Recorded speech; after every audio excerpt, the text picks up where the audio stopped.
Halo teman Sehat Organik, selamat datang di Kata Expert. Kata Expert kali ini akan membahas mengenai peran penting serat bagi diabetes bersama Dr. Claresta Diela, Magister Gizi, Spesialis Gizi Klinik.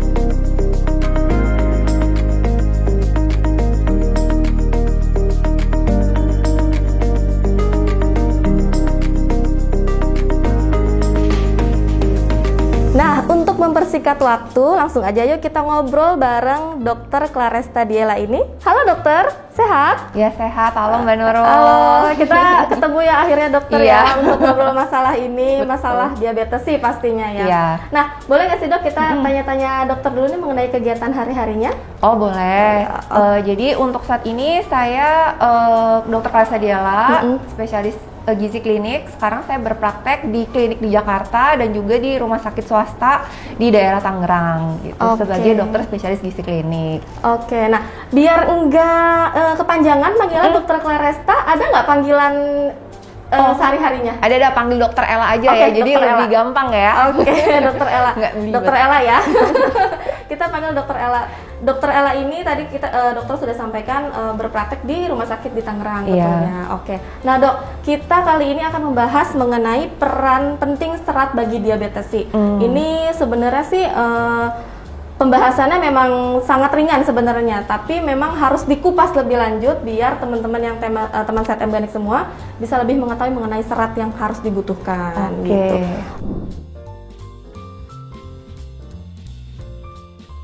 Oke, berbicara soal serat nih dok ya. Sebenarnya serat ini apa sih dok? Dan apakah ada jenis-jenis serat? Jika ada itu apa aja dok jenis-jenisnya? Oke. Jadi mungkin serat ini kadang-kadang suka kita lupain ya, karena makanan yang kita ingat cuma ada karbohidrat, protein, lemak, ternyata sebenarnya ada serat. Nah, serat ini sebenarnya bagian dari karbohidrat juga gitu, maksudnya dia ada mengandung karbohidrat juga, tapi lebih banyak serat. Serat ini kita bisa bagi jadi dua jenis, yaitu serat yang larut dan serat yang tidak larut. Terus serat larut itu sebenarnya contohnya seperti apa sih?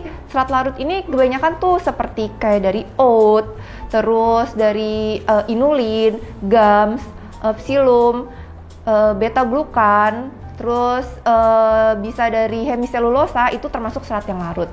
Sedangkan serat yang tidak larut itu biasanya yang dari tumbuh-tumbuhan nih, yang dari lignin, selulosa, hemiselulosa. Terus kalau dibilang yang penting yang mana sih dok, serat larut apa nggak larut gitu? Sebenarnya dua-duanya nih penting, serat larut dan tidak larut, dan komposisinya memang harus seimbang. Nggak boleh makan yang serat larut aja, nggak boleh makan serat yang nggak larut aja. Jadi komposisinya itu serat tidak larut memang lebih banyak, 2-3 kali dibandingkan serat yang larut. Ya, jadi perbandingannya serat tidak larut dengan larut itu 2-3 dibanding 1. Selain itu, serat ini kan kalau masuk di dalam tubuh kita juga akan bercampur dengan air. Jadi serat itu juga dibagi berdasarkan viskositasnya. Jadi ada yang viskos dan non-viskos. Biasa yang viskos ini yang serat larut, yang non-viskos itu yang tidak larut.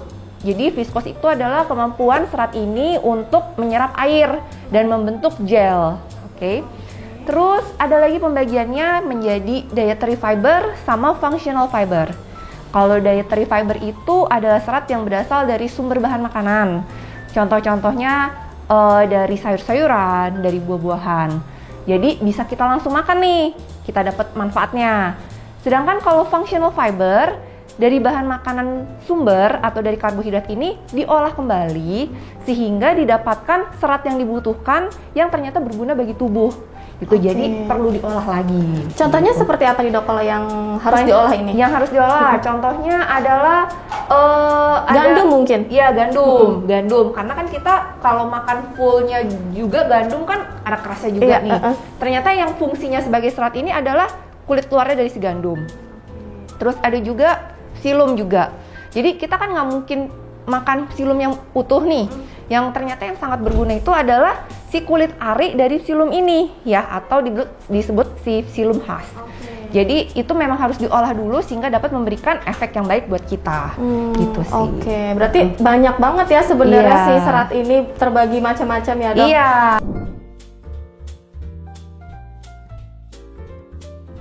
Nah, kebutuhan sehari-hari untuk kita juga konsumsi serat juga sebenarnya itu sebanyak apa sih dok harusnya? Oke, jadi rekomendasi pengkonsumsi serat itu adalah sebanyak 10 sampai 14 gram per 1000 kilokalori. Jadi beda-beda nih, kayak konsumsi serat kamu sama serat aku tuh beda, tergantung kalori yang kita asup. Jadi ada persentasenya, jadi nggak sama semua orang.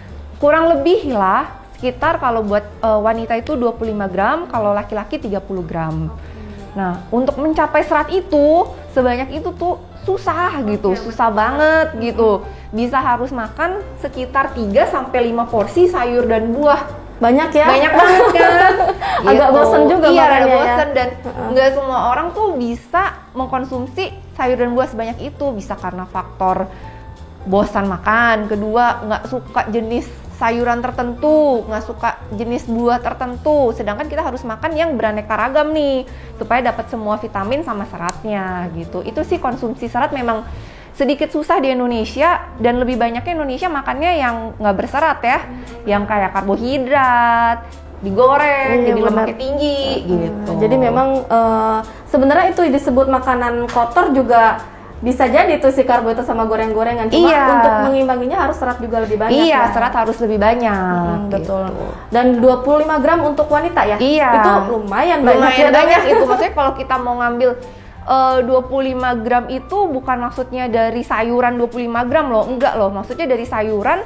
Ternyata kan kalau dari sayuran kita breakdown lagi, kita pecah lagi, itu terdiri dari karbohidrat, ada seratnya lagi. Berapa persen sih dari masing-masing sayuran jenisnya itu serat yang terkandung di dalamnya berbeda-beda.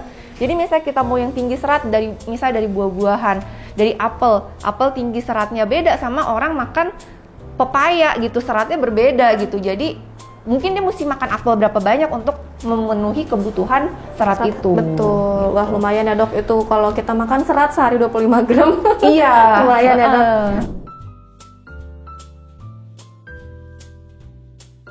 Nah, ngomong-ngomong masalah diabetes sih, karena kan memang di Indonesia juga banyak sekali nih yang sudah terkena diabetes ya dok ya.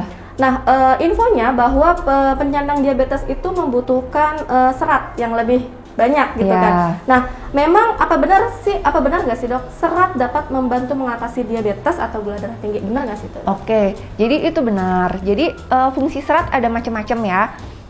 Baik dari serat yang larut maupun yang tidak larut. Jadi kalau yang serat larut itu kita fungsinya salah satu adalah bisa buat kita lebih kenyang lama. Terus selain membuat kenyang lebih lama, dia tuh juga akan efeknya menghalangi penyerapan kolesterol dalam tubuh. Ya, jadi dengan ada serat ini, lemak yang berlebihan di dalam tubuh kita waktu mau masuk diserap sama usus, adanya si serat, dia akan mengurangi penyerapannya.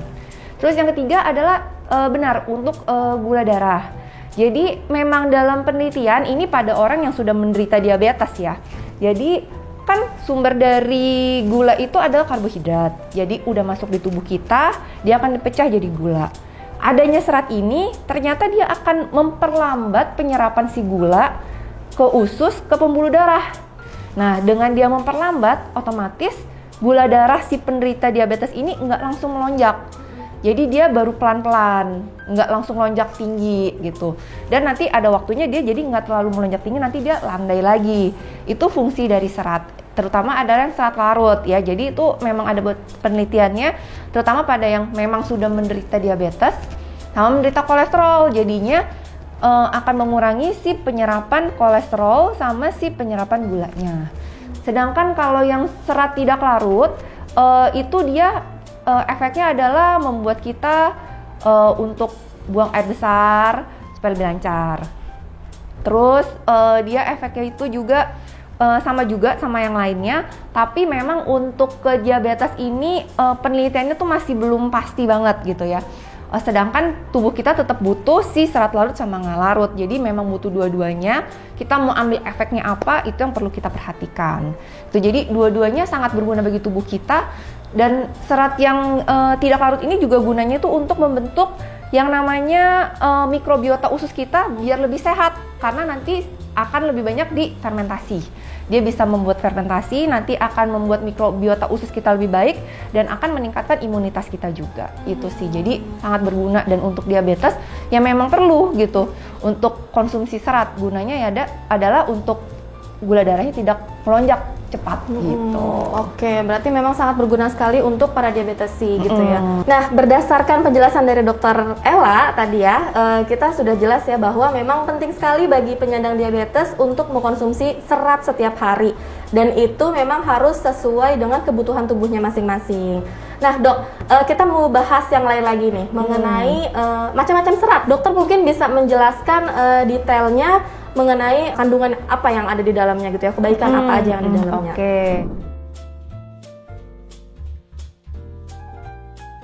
Oke, yang pertama, tadi kita menyebutkan bahwa ada serat namanya psyllium husk. Nah, itu boleh nggak sih dok dijelasin kebaikannya apa aja dan psyllium husk itu manfaat lainnya juga apa untuk penyandang diabetes? Jadi yang tadi disebutin saya sebutin di awal. Jadi kalau psyllium husk itu dia termasuk serat yang larut. Ya, dan juga dia termasuk serat yang fungsional. Jadi harus diolah dulu dari sumbernya. Kita ambil yang sangat bermanfaatnya yaitu bagian kulit arinya yang ternyata berfungsi bagi kesehatan. Ya, jadi fungsinya apa sih? Seperti tadi saya udah sebutin juga bahwa ada yang ngebentuk serat ini, ada yang ngebentuk yang namanya gel, ada yang kurang membentuk gel, ya, atau viskos non viskos. Nah, si psyllium husk ini ternyata dia tuh kalau di dalam tubuh kita, efeknya tuh dia bisa membentuk gel.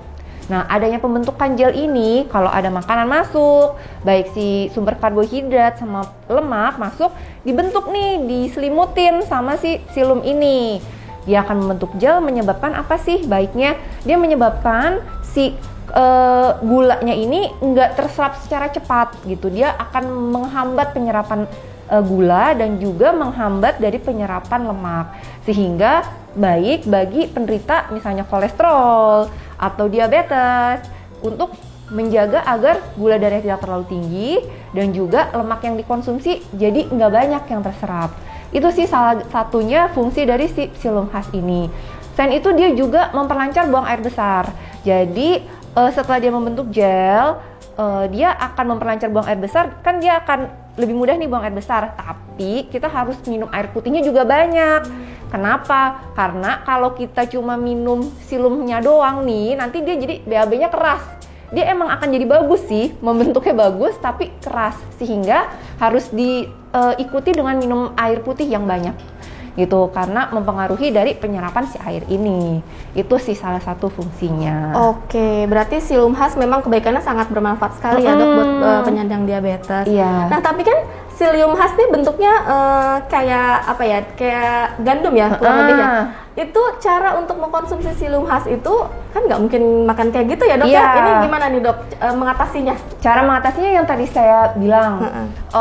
Jadi kita mesti campurin pakai air ya, dengan air dicampurin baru kita minum. Kalau memang dia bentuknya adalah bentuk fungsional, jadi yang buat tambahan. Jadi kita larutkan dalam air, terus kita makan bisa bersamaan dengan pada saat kita makan makanan sumber ya, seperti yang tinggi gula dan juga tinggi lemak, agar ketika dia masuk ke usus dipecah bareng-bareng, ya udah dia jadi kan bisa bentuk ada airnya, sumber pembawanya, bentuk ada psylliumnya juga, ngebentuk gelnya, terus dia meliputi si lemak sama karbohidrat ini. Itu jadi ya harus diminum bersama-sama dengan air, nggak bakal bisa diminum kayak kita makan biasa gitu ya, nggak bisa gitu. Ntar jadinya ya konstipasi, jadinya susah buang air besar ya, karena dia butuh media air. Media airnya itu selain dari makanan kita ya dari penghantarnya dia juga gitu, jadi harus bentuknya dalam bentuk minuman sih. Harus dalam bentuk minuman intinya ya. Dan pasti nggak bisa diminum sendirian gitu ya, karena harus konstipasi juga. Betul. Oke, paham dok. Oke.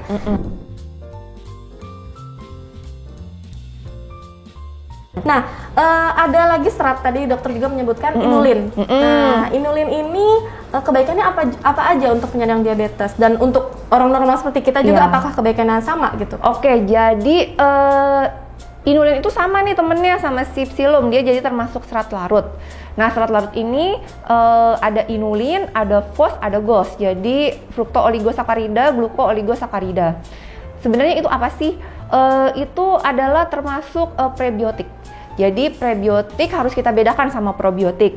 Kalau probiotik ini adalah bakteri yang baik dalam usus kita, seperti lactobacillus. Nah, mereka kan nggak mungkin hidup begitu aja. Mereka butuh makanan. Nah, makanannya apa sih nih? Namanya makanannya ada si prebiotik. Ya, prebiotik ini bisa didapatkan dari jenisnya salah satu ada si inulin, fos, sama GOS. Terus gunanya apa sih bakteri di dalam tubuh kita? Kalau ada bakteri berarti takut dong. Nah, dia tuh bakteri baik yang harus dijaga keseimbangannya. Kalau dia nggak seimbang, jadinya nanti ada bakteri jahat, ya, dan dia jadi efeknya buruk bagi tubuh kita. Nah, dengan adanya si prebiotik, dia ini menjaga supaya si probiotik atau bakteri baik di dalam tubuh kita itu berkembang dengan baik dan seimbang. Dia gunanya buat satu adalah ternyata dia akan menstabilkan mukosa usus kita jadi lebih baik, meningkatkan sistem imun kita. Terus dia juga bisa menghambat penarikan dari kolesterol.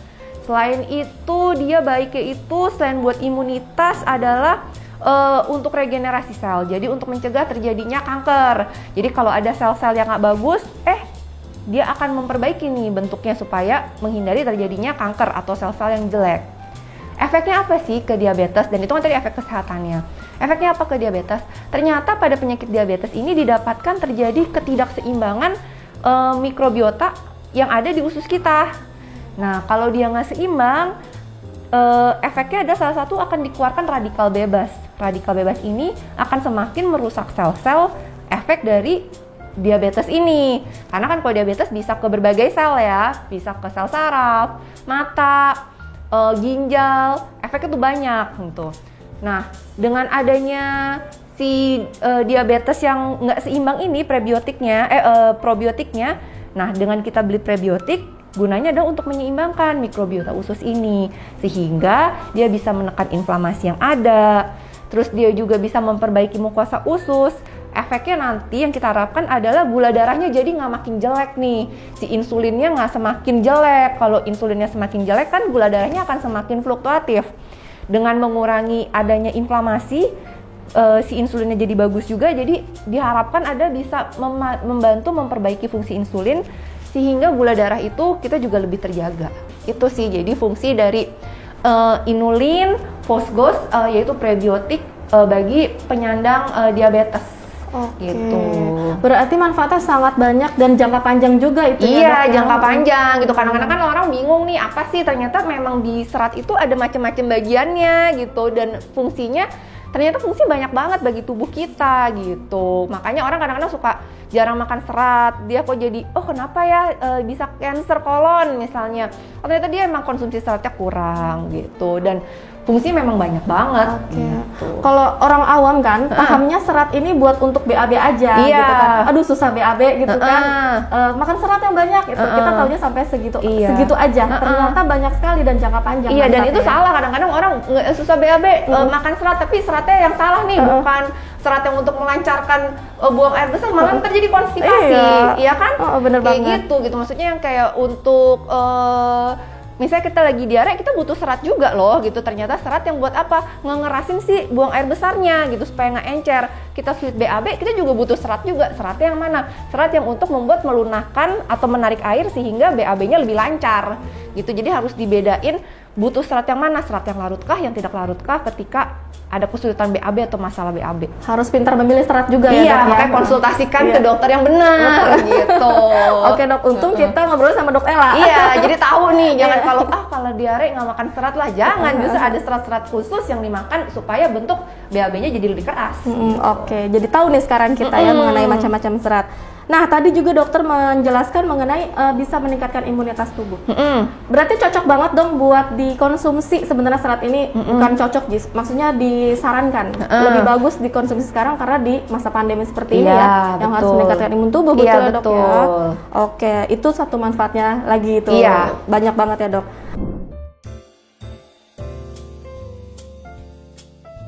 Nah, mengenai kita berpindah ke dari serat, untuk kebutuhan harian juga kan kita butuh vitamin ya Dok ya. Nah, ada saya pernah baca namanya Purwesi. Nah, ini tuh sebenarnya apa sih Dok? Apa bedanya dengan vitamin C biasa? Oke, Jadi vitamin C itu ada berbagai macam bentuk. Ada yang asam askorbat, ada kalsium askorbat, ada si purwesi atau ini adalah metabolit lemak dari vitamin C. Ya, jadi ada beberapa penelitian yang ternyata dilihat kalau dari orang dikasih nih macam-macam jenis vitamin C, ada yang si metabolit lemak vitamin C atau si purwesi, terus ada yang asam askorbat, kalsium askorbat ya. Nah, ternyata ketika diberikan 3 jenis ini, didapatkan si purwesi ini dia tuh di serum tubuh kita ketika kita diambil cek darah, dia kadarnya lebih tinggi. Jadi dia lebih mudah untuk digunakan oleh tubuh, dan juga efeknya ini kan sebenarnya vitamin C itu adalah yang satu buat daya tahan tubuh, terus untuk penyembuhan luka, terus untuk sebagai antioksidan juga ya. Dan waktu kita dicek lagi, selain kadar vitamin C di dalam darahnya tinggi, kadar antioksidannya juga tinggi nih, antioksidannya ya, dibanding si jenis vitamin C yang lain. Makanya mungkin purwesi ini memang akan lebih baik untuk kita efeknya, misalnya efek mau ke antioksidan.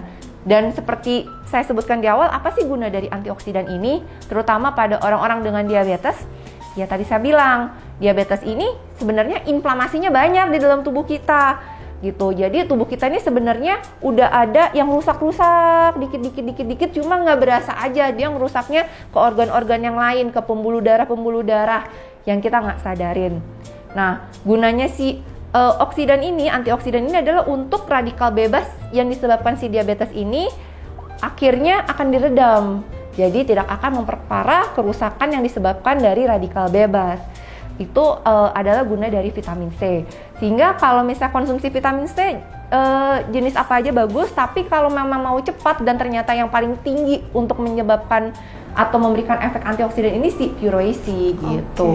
Berarti purwesi ini kayak satu tingkat di atas vitamin C sebenarnya. Iya, sama-sama golongan vitamin C, tapi bentuknya bentuknya vitamin C-nya yang berbeda di situ. Dan memang kalau mau kita ambil dari antioksidan yang lebih tinggi, ya bisa dari situ, purwesi ya. Purwesi. Nah, tadi juga dokter menyebutkan bahwa si purwesi ini baik untuk cepat penyembuhan luka. Iya. Nah, diabetes kan suka ada luka ya, Dok ya. Sering ada luka di kaki atau ya luka kebuka gitu ya. Nah, berarti memang cocok banget si diabetes ini, penyandang diabetes untuk mengkonsumsi purwesi ini setiap hari, betul ya, Dok ya, untuk meregenerasi kulitnya lagi. Iya, betul. Karena memang si vitamin C ini efeknya itu untuk regenerasi sel, dan memang tapi ada dosis tertentu ya. Kalau dosis harian kan untuk kesehatan beda nih dosis vitamin C-nya, antara 75 sampai 90 mg. Kalau untuk penyembuhan luka memang harus dosisnya lebih tinggi. Karena kan dia kerjanya akan double nih, yang satu buat daya tahan tubuh kita, yang satu buat nyembuhin luka kita. Jadi akan dosisnya memang akan lebih tinggi dan harus dikonsumsi dalam jangka waktu tertentu, nggak boleh terus-terusan juga. Karena vitamin C yang berlebih juga akan dibuang kok oleh tubuh kita gitu. Jadi memang dosisnya harus cukup, kegunaannya buat apa kita harus tahu gitu. Oke, jelas sekali nih, Dok, mengenai purwesi dan vitamin C. Bonus nih dari dokter. Iya.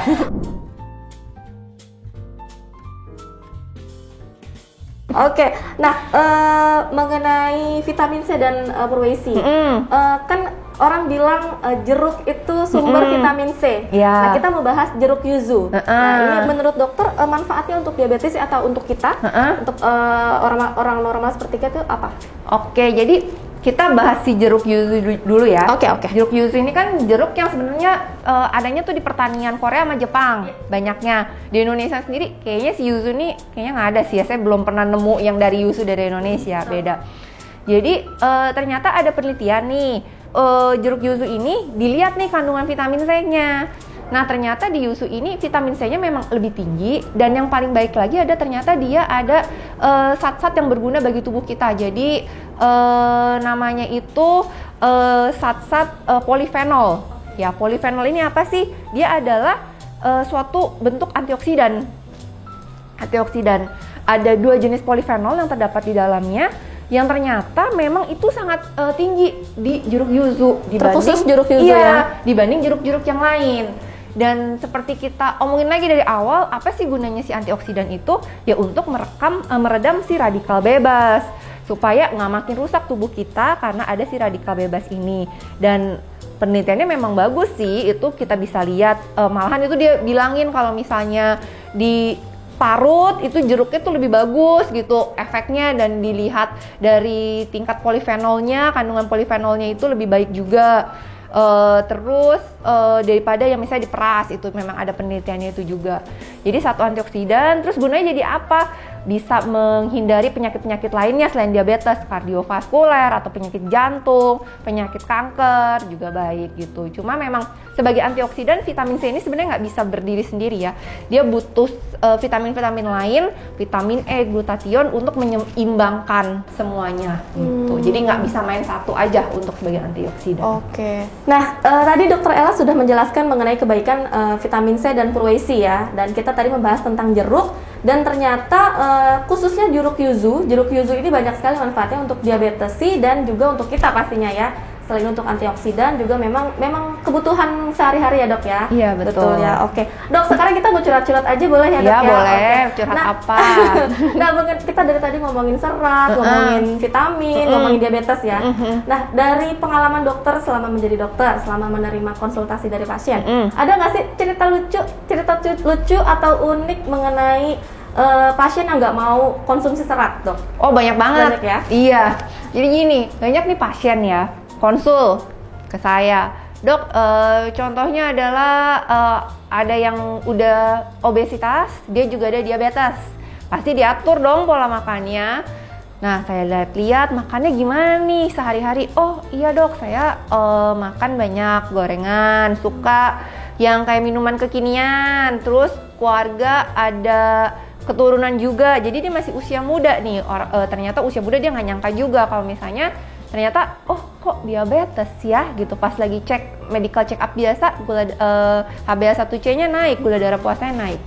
Oke, kita atur pola makannya. Terus saya bilang, kamu suka makan sayur sama buah nggak? Oh iya, saya buah suka makan dok. Bilangnya suka, tapi sehari sekali. Terus jenis buah-buahan tertentu. Terus oke, kalau sayur kamu suka nggak? Iya, sayur saya suka, tapi cuma jenisnya kayak brokoli doang dok gitu. Jadi nggak semuanya suka.